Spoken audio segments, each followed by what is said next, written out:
Alright everyone, so at this point I feel like Loki is now my favorite non-Straw Hat character in One Piece. Loki may have, with this chapter, just supplanted Wiper as my new favorite side character in the entire story. And that might be recency bias, but Loki has been a remarkably likable character from his very introduction, and the more and more that we've seen of him, from his birth to his upbringing, and most importantly to this climactic scene where he had to kill his own father and then take the fall for it. I think all of that together packages him as a really, really compelling character. But before we really dive into all of that, let's just take this chapter from the top. So to begin with, we have the fallout from Harold's death. And look, with Harold, he's never going to be a character where I'm really going to remember his death scene as something very heartbreaking and emotionally gut-wrenching, whereas I'm very used to, throughout One Piece, getting flashbacks like that where we see an iconic character go out in a way that really, really sticks with you in your memory and in your feelings. That's just not going to be the case with Harold. I think that's very interesting because this is a first for Oda. This is the first time he wrote a flashback, which I'm now going to view as the Rocks and Harold flashback, where the two core flashback characters are both nobly written characters. They're both treated as morally good, and instead are made to go out in a very undignified manner,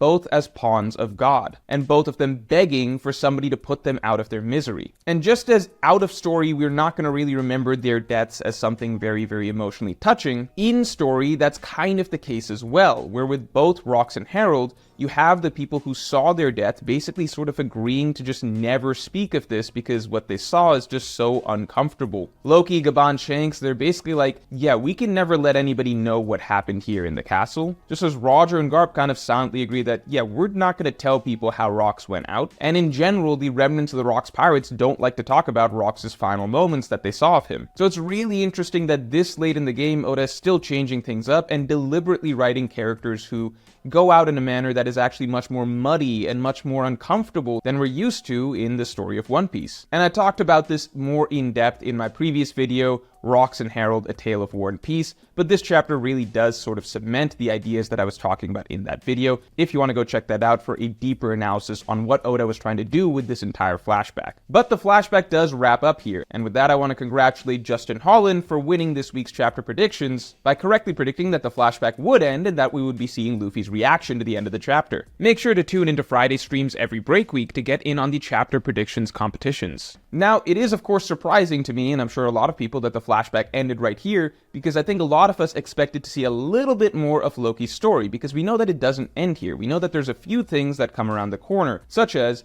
Loki and Lola's romance. What happened to that? And Loki going around rampaging at sea, and Loki's encounter with Shanks that I think a lot of people were really looking forward to. And then finally Loki being thrown back in jail here at Elbaf. So there is a chunk left of Loki's story that we still need to find out, really like 14 years of his story that we don't really get to see. But I like that because I think that means that there's still more meat on the bone here and that Oda is going to give us more of that, hopefully by the end of Elbaf. Maybe we have to wait for Shanks' own backstory, but I do like that we're ending at a good climactic point that takes us right back into the swing of things with everything going on here at Elbaf. I think if the flashback had dragged on too much, then it would lose a little bit of momentum, but ending it right here keeps things squarely focused, which is, okay, we just saw how terrible Imu is, Loki's motivations for wanting to defeat Imu, and that brings us right back to the current story where, what do you know, Imu is on this island of Elbaf, and now we have a charged up, angry Loki ready to go up and fight him, and that is absolutely perfect narrative momentum. Now, as for the scene in general where the flashback wraps up, I like the setup that we seem to get for Shanks here, in that we get to see Shanks having to contend with his own past, and I like that a lot because the Shanks that we see today is a sort of wise and really mature figure. But it wasn't always like that. He is human at the core of it, and he has his own internal struggles, his own sort of traumas that he has to grapple with, even if he puts out this very composed and sage-like front for everybody else. And what's really interesting is the Shanks that we see sort of having a breakdown right here is actually only a couple years removed from the Shanks that we see in chapter 1 of the story. And that guy seemed like the most wise, calm, level-headed, sort of put-together character ever. But this is a nice reminder that under the surface, Shanks also had a lot going on, even all the way back in chapter 1 himself. He was never just this perfect character who had it all figured out. But now let's talk about the meat of it, which is Loki. Before we get into Loki's own character writing here, What I really like is his starting line, which is, I guess you can love your country too much. This is really important because this has been something that's been established throughout One Piece, which is that the mark of a really great king is loving your country. That's a big theme in the Alabasta arc. That's what Cobra talks about, that's what Vivi talks about. The hallmark of a great leader, of a great ruler,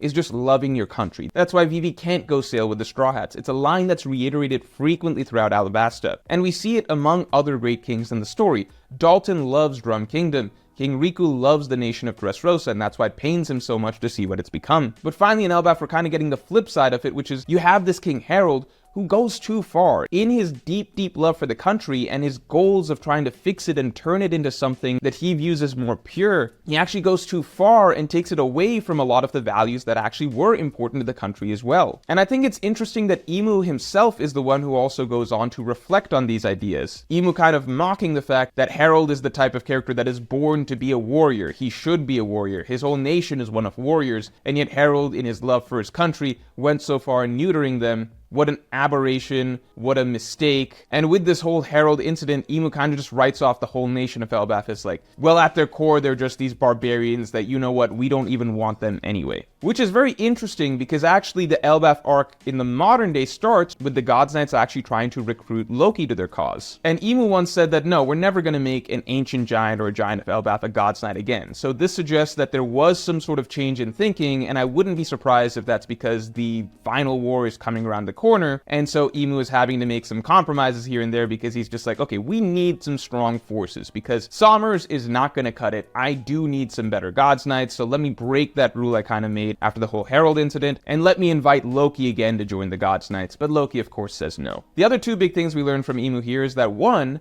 the covenants that Imu makes with his subordinates where he grants them powers do in fact come at some sort of a cost to him, and I think personally, I'm going to put this out in a theory later, I do believe that these may be some of the keys to ultimately defeating Imu. It also explains why Imu doesn't go around just making as many subordinates as possible through his magic. Imu confirms that Elbaf is of the D, and that goes to one of my other theories, which is that I believe that in general, the D tribe are just lineages descended from those who once served alongside Joy Boy. So again, we kind of get some answers here, but that lead to more questions, as is classic One Piece style. But finally, for real, let's talk about Loki and this beautiful scene of him sitting there with Jarl, Gaban, and Shanks, and all of these other giants of Elbaf sitting around listening to him. I just love the dialogue from Loki here. He happily takes the blame for his father's death upon himself because he's like, that's just what I've been doing my whole life. Everybody always blames me for these things. That's just what I'm gonna shoulder because it's the right thing to do. And what's really cool to me is that Loki's recognizing that this is the right thing to do and the right way to honor his father's ideals,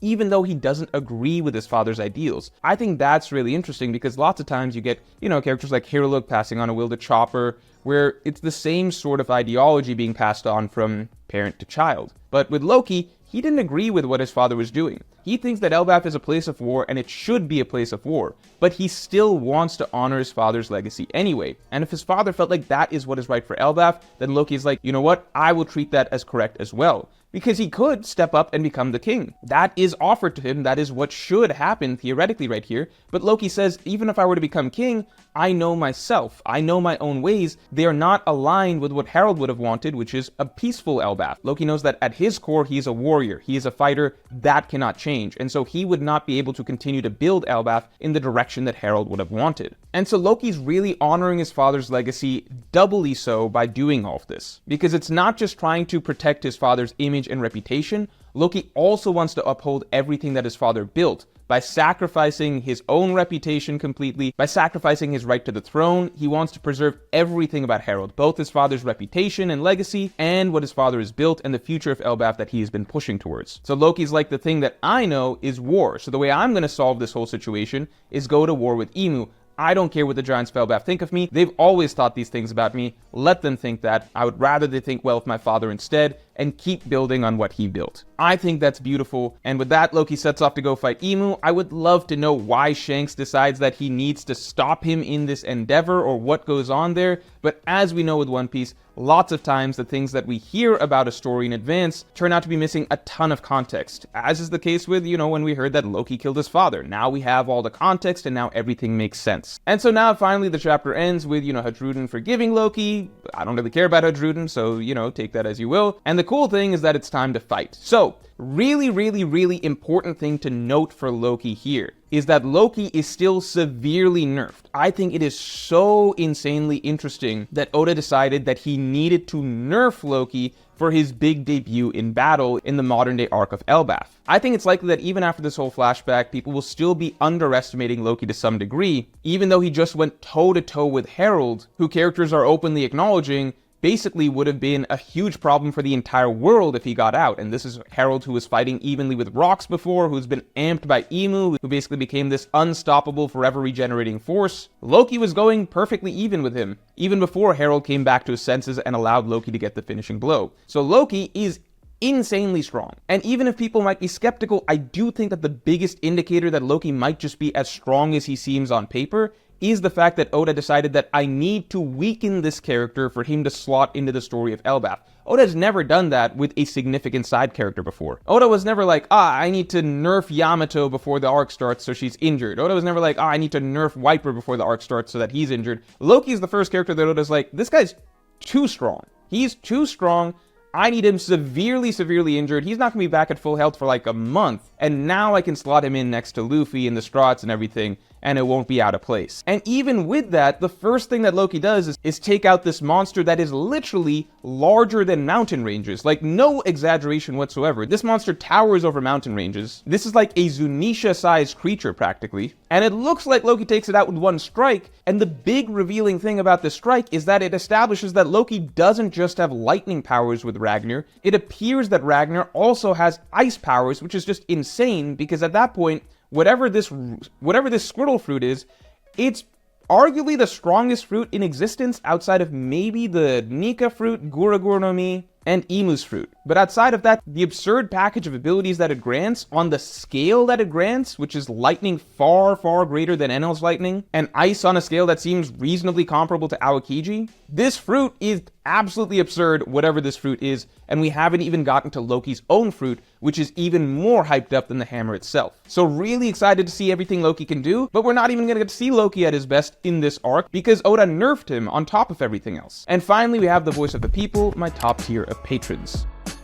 So Justin Holland said that Luffy fully listening to Loki's story is a rare sight. Plus, willingness to watch Loki fight gives me hope for some character development. I wouldn't go so far as to say that Luffy's willingness to watch Loki fight indicates character development. Luffy often gets excited by those sort of things, but Luffy actually sitting still and listening to Loki's whole story is somewhat of a rarity for Luffy. I think the last time that I remember Luffy doing that was when Luffy listened to Inuarashi recounting the story of the Scabbards and the Odin flashback in Act 1 of Wano. I don't read too much into that, other than sometimes it's just important for Luffy to actually know the details of the arc, so sometimes Oda decides that that's important, sometimes he doesn't. But I do like that it at least feels out of respect in this case, like Luffy respects Loki, so he does want to hear the story from Loki's perspective. So with all that being said, I give this chapter a 9 out of 10, and with that, I will talk to you all later.